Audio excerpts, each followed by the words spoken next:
സദൃശ്യവാക്യം 29-18 വാക്യത്തിൽ നാം അനേക ദിവസങ്ങളായി നിൽക്കുകയാണ്. ഇന്ന് 19 വാക്യത്തിലേക്ക് കയറുകയാണ്. ദാസനെ ഗുണീകരിപ്പാൻ വാക്കുകൾ മാത്രം പോരാ, അവൻ അത് ഗ്രഹിച്ചാലും കൂട്ടാക്കുകയില്ലല്ലോ. ഞാനതൊന്ന് ഇംഗ്ലീഷ് വായിക്കട്ടെ. A servant will not be corrected by words alone, for though he understands, he will not answer. മലയാളത്തിൽ ഒരു ചൊല്ലുണ്ട്, പോത്തിന്റെ ചെവിയിൽ വേദമോതരുത്.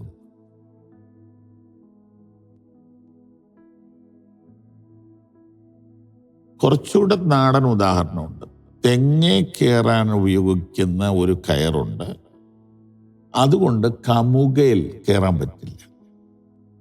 കമുക കയറുന്നതിന് ചെറിയ വളയം വേണം, തെങ്ങിന് അല്പം കൂടെ വലുത് വേണം. ഒരാളെ കറക്റ്റ് ചെയ്യാൻ നിങ്ങൾ ആഗ്രഹിക്കുന്നുവെങ്കിൽ ആദ്യം ആളെ മനസ്സിലാക്കണം. സ്കൂളുകളിലും കോളേജുകളിലും ഒന്നും വ്യക്തിപരമായി വ്യക്തികളെ മനസ്സിലാക്കുന്നില്ലല്ലോ. അതുകൊണ്ടാണല്ലോ ഈ ക്രിമിനൽ ആക്ടിവിറ്റീസ് കൂടാൻ കാരണം. സ്കൂളിൽ നിന്ന് കുട്ടികൾ പുറത്തു പോണതിന് മുമ്പ് അവരെ അധ്യാപകർ ശ്രദ്ധിച്ചിരുന്നെങ്കിൽ, പേഴ്സണൽ അറ്റൻഷൻ കൊടുത്തിരുന്നെങ്കിൽ, കറക്റ്റ് ചെയ്തിരുന്നെങ്കിൽ അവരിങ്ങനെ ക്രൂരന്മാരാകുമായിരുന്നു. കേരളത്തിൽ നമുക്കൊരിക്കലും കേട്ടിട്ടില്ലാത്ത വാർത്തകൾ കേൾക്കുന്നു. ഗുണ്ട വിളയാട്ടത്തെക്കുറിച്ച് കേൾക്കുന്നു. ഈ ക്രൂരതകളെല്ലാം കാണിക്കുന്നത് 20 വയസ്സിൽ താഴെയുള്ള കുട്ടികളാണെന്നും കൂടി അറിയുമ്പോൾ എത്രമാത്രം നാം ഭയപ്പെടണം. ഇവിടെ കറക്ഷനെ കുറിച്ച് നമ്മൾ സംസാരിക്കാം. കറക്ഷൻ. ദാസനെ തിരുത്താൻ വാക്ക് മാത്രം പോരാ, അവൻ ഗ്രഹിച്ചാലും കൂട്ടാക്കുകയില്ലല്ലോ. അതായത് അക്കാലത്ത് ഈ അടിമകൾ ഒത്തിരി ഉണ്ടായിരുന്നു. അവരാരും വിദ്യാഭ്യാസത്തിന് പ്രാധാന്യം കൊടുക്കുന്നവരല്ല. അതുകൊണ്ട് തന്നെ അവരെ ഒരു കാര്യമൊന്ന് ബോധവൽക്കരിച്ചെടുക്കാനോ പഠിപ്പിക്കാനോ അത്ര എളുപ്പമൊന്നുമല്ല.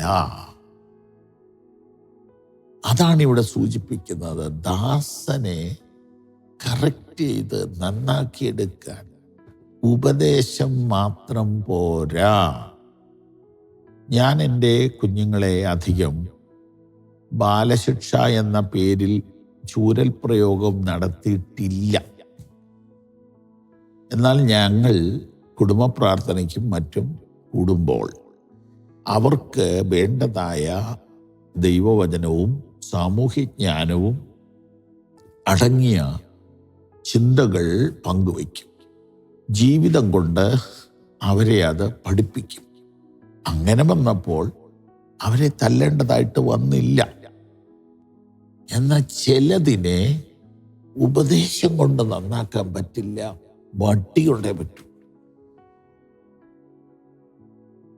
അപ്പൊ ഈ വേദഭാഗത്ത് പറയുകയാണ്, ദാസനെ ഗുണീകരിപ്പാൻ വാക്കുകൾ മാത്രം പോരാ. എന്നിട്ട് വീണ്ടും പറയുന്നു, അവനത് കേട്ടാലും ഗ്രഹിച്ചാലും പ്രാക്ടിക്കലാക്കത്തില്ലല്ലോ. ഇംഗ്ലീഷിൽ പറയുന്നു, ശരിയായ ആൻസർ തരികയില്ല അവൻ. വാക്ക് മാത്രം പോരാ എന്ന് പറഞ്ഞാൽ അടിയും കൂടെ കൊടുക്കണമെന്നാണോ? അങ്ങനെ ഞാൻ പറയുന്നില്ല. വെറും ലെക്ചർ അടിച്ച് വിട്ടാൽ എല്ലാവരും ഒന്നും ആ പ്രസംഗത്താൽ എഡ്യൂക്കേറ്റഡ് ആകത്തില്ലെന്ന് സാരം. മനസ്സിലായെന്ന് പ്രതീക്ഷിക്കുന്നു. അതായത് വെറുതെ പ്രസംഗിച്ച് വിട്ടാൽ അതുകൊണ്ടൊന്നും എല്ലാവരും ഒന്നും നന്നാകത്തില്ല. പിന്നെന്ത് ചെയ്യണം? ഞാനിപ്പോൾ ഈ പറയുന്ന സന്ദേശം നിങ്ങളെ എല്ലാവരെയും പേഴ്സണലായിട്ട് കണ്ടു പറയാനൊന്നും എനിക്ക് സാധിക്കത്തില്ലല്ലോ. നടക്കാത്ത കാര്യം പറഞ്ഞിട്ട് എന്താ കാര്യം? എന്നാൽ എൻ്റെ സഭയും എന്നോട് ബന്ധപ്പെടുന്നവരോടുള്ള ബന്ധത്തിൽ ഞാൻ അവരെ വാക്കുകൊണ്ട് മാത്രമല്ല തിരുത്തുന്നത്.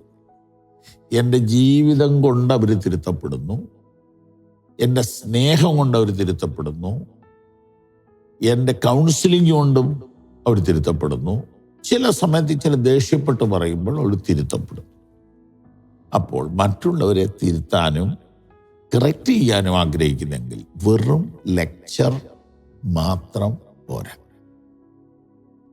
നല്ലൊരു ജീവിതം, സ്നേഹം അവരുടെ മുമ്പിൽ വെച്ചു കൊടുക്കാം. ദൈവം അനുഗ്രഹിക്കട്ടെ. ഈ സന്ദേശങ്ങൾ തുടർച്ചയായി നിങ്ങൾക്ക് ലഭിക്കുവാൻ ഞങ്ങളുടെ വാട്സപ്പും ഫേസ്ബുക്കും ഫോളോ ചെയ്യുക.